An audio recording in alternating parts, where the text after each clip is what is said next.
사랑의 천국 방언의 12번째 말은 얘야 잘 살아야 한다입니다. 여러분, 우리가 어떻게 살아야 되죠? 잘 살아야 됩니다. 그냥 살면 안 됩니다. 어떻게 사는 것이 잘 사는 것일까요? 우리나라는 1970년대에 새마을 운동을 하면서 온 국민이 잘 살아보세 라는 노래를 불렀습니다. 여러분, 그 노래 가사 1절 내용 기억하십니까? 내용이 이렇습니다. 잘 살아보세, 잘 살아보세, 우리도 한번 잘 살아보세. 금수나 강산 어여쁜 나라 한 마음으로 가꾸어 가면 알뜰한 살림 재미도 절로. 부귀영화는 우리의 것이다. 잘 살아보세, 잘 살아보세, 우리도 한번 잘 살아보세, 잘 살아보세. 당시 우리나라는 가난했기 때문에요, 경제적으로 부유하게 사는 것이 잘 사는 것으로 생각했습니다. 그래서 저 집 잘 살아, 그럼 잘 산다는 거는 돈이 많으면 잘 사는 걸로 우리는 알고 있었죠. 그래서 온 국민들은 잘 살기 위해 열심히 일했습니다. 1970년대에 비하면 여러분, 지금 우리나라가 어떻습니까? 잘 살죠. 잘 살지 않습니까? 그러면 국민들 지금 잘 살고 있습니까? 안타까운 것은 국민들이 잘 못 산다고 생각을 해요. 2023년 세계 행복 보고서가 최근에 나왔는데요, 우리나라 대한민국 국민들의 행복 지수, 대한민국의 행복 지수 그 순위가 경제협력개발기구 OECD 38개국 중에 하위권입니다. 참 이상하죠? 잘 살아보세 노래 부르면서 그렇게 잘 살기 위해 열심히 살았는데 잘 산다고 생각하지 않는 거예요. 이렇게 본다면요, 잘 산다는 걸 단순히 경제적인 부분만 가지고 잘 산다라고 말할 수가 없는 것이죠. 어떤 분들은요 이렇게 얘기해요. 저는 죽지 못해 삽니다. 혹시 여러분 중에 그런 분 계십니까? 얼마나 불행해요. 예수님을 믿는 자들은 죽지 못해 살면 안 됩니다. 예수 믿는 우리는요 이미 영원한 생명을 가졌습니다. 우리가 이 땅에서 잘 살아야 하는 이유는요, 우리는 이미 영원한 생명을 가졌기 때문이에요. 만약 이 땅의 삶의 전부라면요, 죽음 이후에 삶이 없다면 그냥 대충 살아도 되죠. 그냥 살고 싶은데 살면 되지 않겠습니까? 어떤 사람은 그러잖아요. 뭐 잘 살아, 그냥 대충 살아. 이 세상의 삶의 마지막 그냥 아무것도 없으면 그럴 수 있어요. 그러나 우리의 삶은 반드시 심판을 받습니다. 히브리서 9장 27절입니다. 한 번 죽는 것은 사람에게 정해진 것이요 그 후에는 심판이 있으리니. 아멘. 여러분, 오해하지 마세요. 하나님의 심판이 무서워서 잘 살아야 한다는 말씀이 아닙니다. 여러분, 우리가 하나님의 은혜와 사랑, 그것으로 인해서 영원한 생명을 받았기 때문에, 이미 우리는 천국 가기 때문에 이 땅의 삶에 더 잘 살아야 되는 거예요. 기독교 신앙에 대한 오해가 있는데 그 중에 하나가 뭐냐면요, 기독교인들은 천국을 소망하며 살아가니까 이 땅의 삶, 이 세상의 삶은 소홀히 살 거야 라고 생각하는데, 여러분, 이것은 오해입니다. 이단들은 그렇게 하죠. 이단들은 당신 구원받으려면 가족도 버리셔야 됩니다. 돈도 다 같이 바치셔야 됩니다. 그러니까 자기의 삶을 다 무너뜨리는 거예요. 그래서 여러분, 이단에 빠지신 분들은요, 이 땅에 삶이 없어요. 세상의 삶이 완전히 무너지는 거예요. 인생이 끝나는 거예요. 그러나 예수님을 잘 믿으면 믿을수록 오히려 현재의 삶을 더 잘 살게 되어 있습니다. 여러분, 이게 건강한 신앙인의 모습이에요. 자, 그렇다면 우리는 이미 천국을 소유했기 때문에 우리가 이 땅에서 어떻게 하면 잘 살 수 있을까요? 여러분, 이것에 대한 답을 우리가 찾기 위해서라면 먼저 이 땅에서 가장 잘 사셨던 분을 생각하면 좋겠습니다. 그럼 물어보겠습니다. 여러분, 인류 역사상 가장 잘 사셨던 분이 누굴까요? 예수님이죠. 예수님이 가장 잘 사셨어요. 그런데 여러분, 세상의 눈으로 예수님을 보십시오. 예수님이 잘 사신 것 같습니까? 예수님 일찍 돌아가셨어요. 30대 돌아가셨습니다. 재산도 없으셨어요. 결혼을 안 하셨어요. 자녀도 없어요. 그리고 그렇게 사랑하던, 믿고 따르던 제자들이 배신을 했습니다. 또 당시에 가장 극심한 끔찍한 처형, 십자가 처형으로 죽으셨어요. 세상의 눈으로 보면요, 절대로 잘 사는 것처럼 보이지 않죠. 그러나 예수님은 그 누구보다도 잘 사셨습니다. 그 이유가 무엇입니까? 예수님은 의미 있는 삶을 사셨기 때문이에요. 여러분, 잘 사는 삶이 어떤 삶일까요? 의미 있는 인생을 사는 게 잘 사는 겁니다. 여러분은 의미 있게 살고 계십니까? 어떻게 하면 우리가 의미 있게 그럼 살 수 있을까요? 마태복음 4장 18절 20절입니다. 갈릴리 해변에 다니시다가 두 형제 곧 베드로라 하는 시몬과 그의 형제 안드레가 바다에 금을 던지는 것을 보시니 그들은 어부라. 말씀하시되 나를 따라오라. 내가 너희를 사람을 낚는 어부가 되게 하리라 하시니 그들이 곧 그물을 버려두고 예수를 따르니라. 예수님께서 평생 물고기만 잡고 살았던 베드로를 부르십니다. 내가 사람을 낚는 어부가 되게 하겠다. 여러분, 베드로는 어떻게 살았어요? 죽지 못해 사는 거예요. 하루하루 먹고 사는 거예요. 그냥 내가 물고기 잡아가지고 그냥 하루 살면 끝나는 거예요. 그렇게 무의미하게 의미 없이 살아가는 베드로를 예수님은 의미 있는 인생으로 불러주셨어요. 여러분, 의미 있는 인생은 무엇입니까? 예수님을 따르는 인생이에요. 예수님께서 나를 따르라 라고 말씀하신 것은 이제 내 인생을 의미 있는 인생이 되게 하겠다라는 것이죠. 예수님을 따랐던 베드로, 여러분 의미 있게 살았을까요? 못 살았습니다. 예수님을 3년이나 따라다녔지만 베드로는 예수님을 온전히 따르지는 않았습니다. 만약에 예수님을 온전히 따랐다면 예수님을 3번이나 부인하지 않았을 것입니다. 또한 예수님이 십자가에서 죽으신 후에 베드로가 어떻게 했습니까? 나는 물고기 잡으러 갈래. 갈 사람 나도 가자. 제자들이 물고기 잡으러 갔어요. 죽음에서 부활하신 예수님이 다시 베드로를 찾아옵니다. 그리고 의미 있는 인생을 살 것을 다시 말씀하시죠. 이것이 여러분 오늘 본문입니다. 18절 말씀이에요.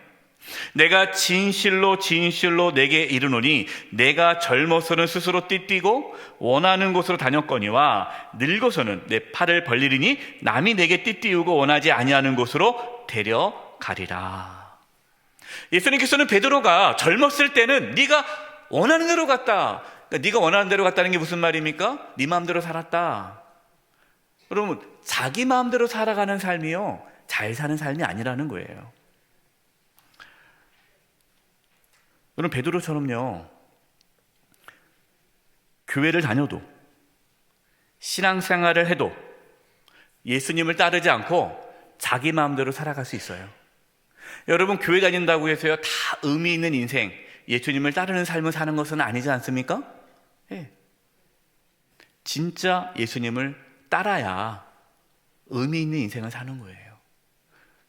그래서 교회 다니는데 내가 죽지 못해 살지 라고 말씀하시는 분은 예수님을 따르지 않은 분이에요. 예수님을 따라가는 분들은요 그렇게 살지 않습니다. 근데 베드로는 늙어서 자신의 팔을 벌리고 남이 베드로를 원하지 않는 곳으로 데려간다라고 말씀하십니다. 여러분, 이것은 베드로가 순교의 삶을 살 것을 말씀한 거죠. 이것이 본문 19절입니다.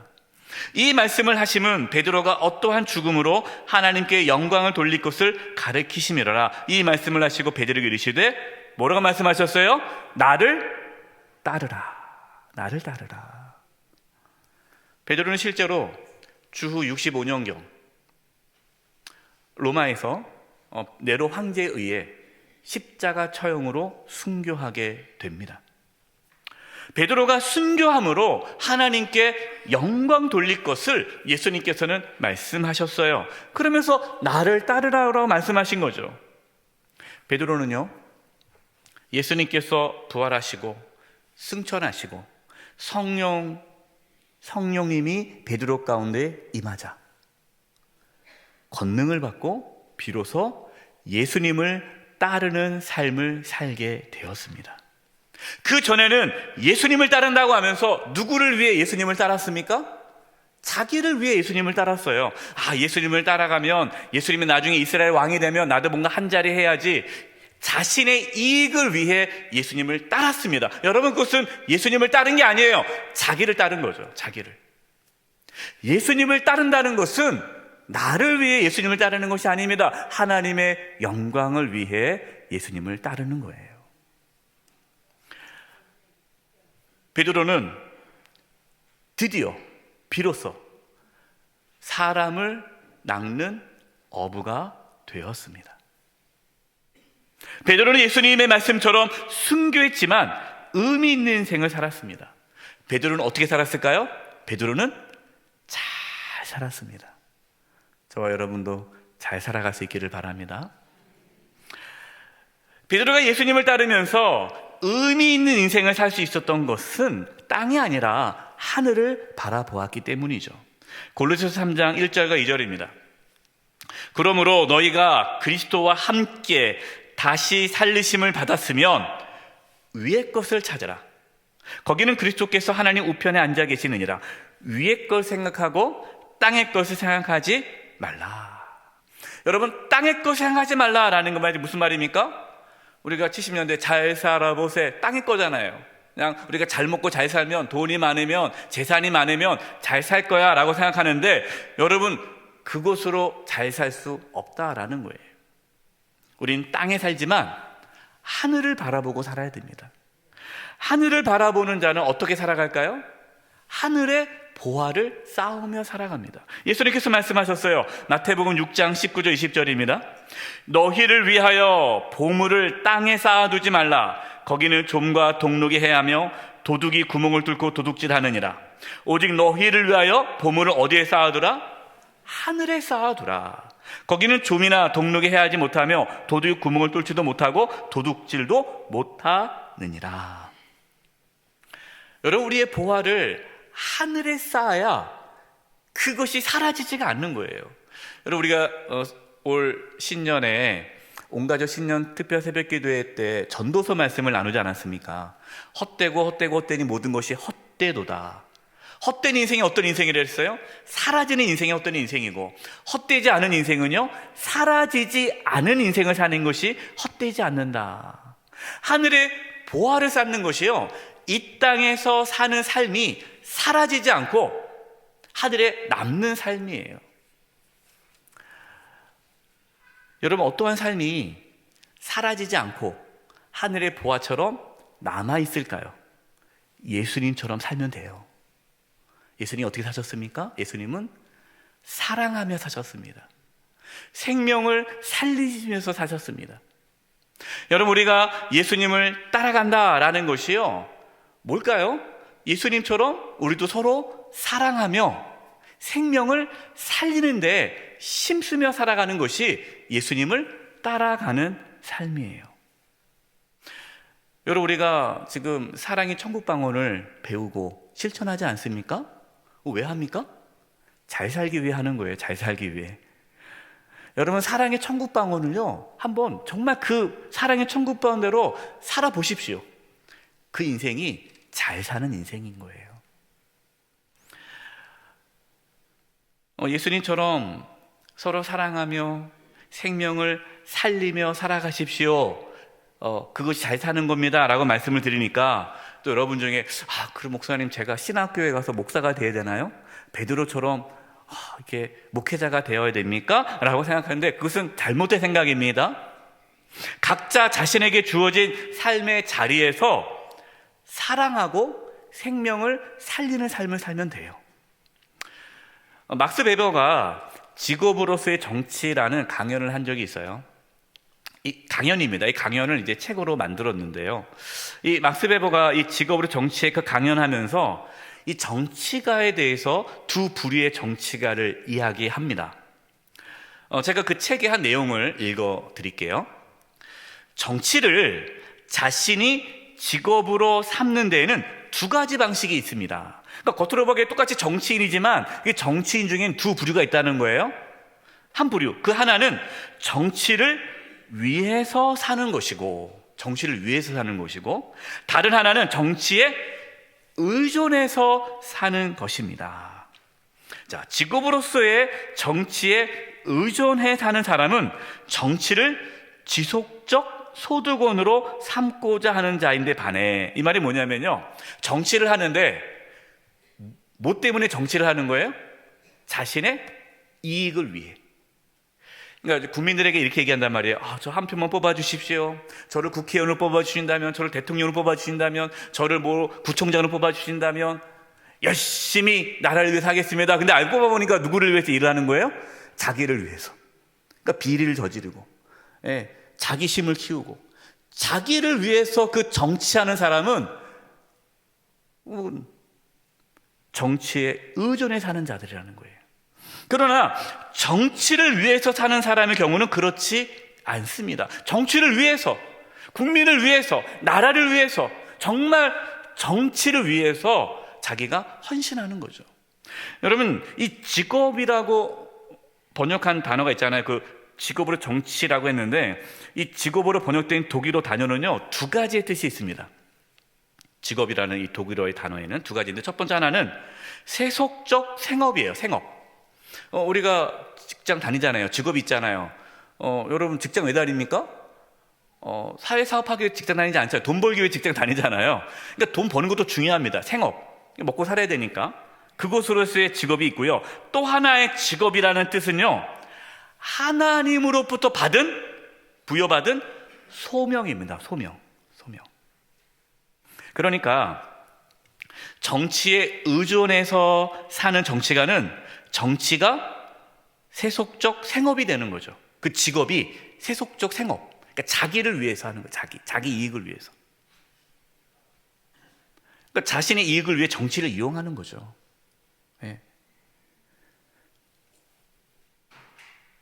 그것은 잘못된 거죠. 그러나 정치를 위해 사는 정치가는 하나님께서 주신 소명인 거예요. 그 정치가. 둘 다 똑같이 정치를 하죠.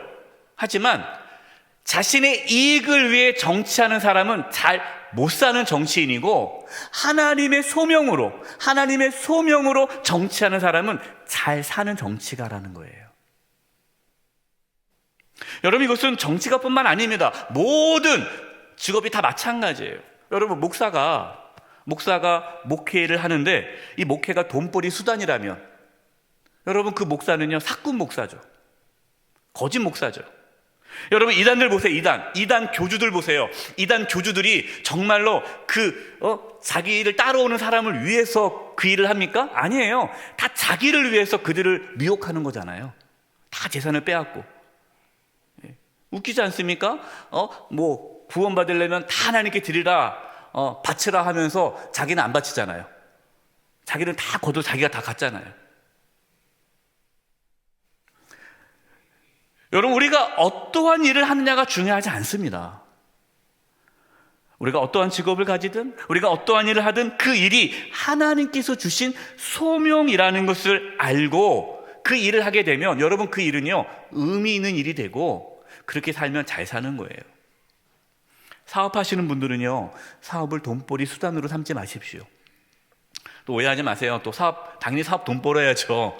자선 사업가도 아니고 돈을 버는데, 그 사업이 하나님께 주신 소명으로 여겨서 그 사업을 통해서 사랑하고, 직원들도 사랑하고, 고객들도 사랑하고, 생명을 살리는 데 힘써야 돼요.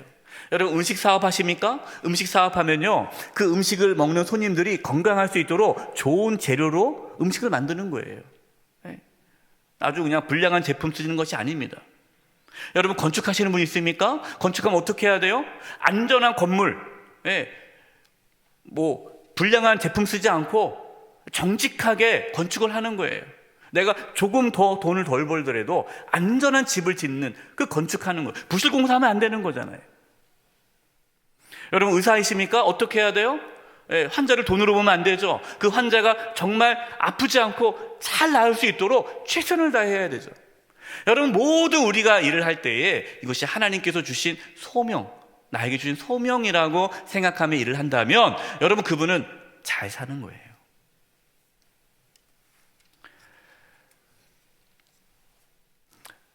여러분 여기서 또 하나 놓치지 말아야 할 것이 있습니다. 베드로가 자신은 죽음으로 하나님께 영광 돌린다고 말씀하셨는데, 그러면 예수님, 쟤는 어떻게 되나요? 라고 물어보는 거예요. 그 쟤가 누구죠? 요한입니다. 요한. 예수님, 요한은 그러면 어떻게 되나요? 그럴 때 예수님께서 아주 중요한 말씀을 하십니다. 22절, 본문 22절 표준 세번역을 읽어드리겠습니다. 예수께서 말씀하셨다. 내가 올 때까지 그가 살아있기를 바란다고 한들 그것이 너와 무슨 상관이 있느냐? 너는 나를 따라오너라. 예수님께서 말씀하시는 거, 야, 요한이 순교하든 안 하든 그게 무슨 상관이 있냐? 너는 나만 따르라. 베드로는요, 다른 제자와 비교하는 거예요. 다른 사람과 비교하는 겁니다. 예수님은 그렇게 비교하지 말라는 거예요. 다른 사람과 비교하지 말아라. 너는 나를 따르라. 그리고 베드로의 소명과 요한의 소명이 다르잖아요. 베드로는 순교함으로 하나님께 영광 돌리는 거고, 요한은요 끝까지 살아남아서 요한계시록을 쓰고 또 그 당시에 박해를 받는 초대교회 성도들 끝까지 믿음의 생활을 잘할 수 있도록 그 역할을 감당했잖아요. 여러분, 다른 사람과 비교하지 마십시오. 그러면 불행해집니다. 아, 왜 나는 저러지? 여러분, 비교할 게 없어요. 목회자도 다른 목회자와 비교하면 불행해집니다. 각자의 사명이 다르잖아요. 큰 교회 목회하는 목사님도 있어야 되잖아요. 또 작은 교회도 목회하는 목사님이 계셔야 되잖아요. 여러분, 큰 교회 목회하면 성공한 목사님이고 작은 교회 목회하면 실패한 목사입니까? 아니잖아요. 그 생각 자체가 예수님을 따르는 게 아니죠.